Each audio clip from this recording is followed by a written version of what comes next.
Chapter 2 is just giving us basic information. Chapter 2 is letting us know that there's two people from the house of Levi that joined together and married, Amram and Jochebed, which had three children, had Aaron, Miriam, and Moses. And at this time, there was a decree that came out from the king of Egypt, Pharaoh, that all males are to be killed, thrown in a river if they are born. Females can live. At this point, his parents hid him for about 3 months and he was circumcised. The reason why I want to point this out because this new covenant that's coming in did not cancel the covenant of Abraham. Actually, we don't have any covenants canceling out another. They are actually joining in together. Just keep that in mind.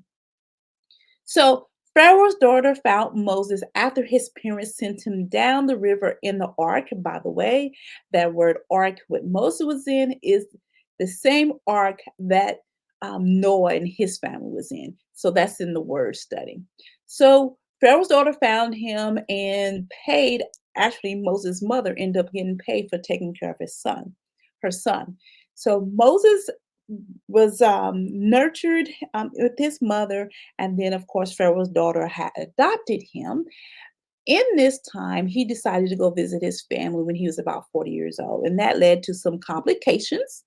One of the complications it led to was Moses having an encounter with the Egyptian that led him up to murdering the Egyptian because he was um, attacking a Hebrew, one of his brethren. Remember, Moses was educated. He understands the different languages. Most definitely, he understood Hebrew. He knew the language that the Egyptians were speaking in. And because Egypt was a thriving place, I'm pretty sure he was connected to all different languages and different people because he was in the palace. He was of the royal family.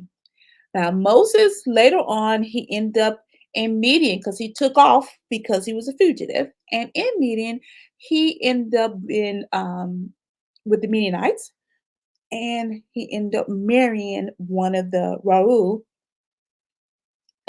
daughters, Zipporah.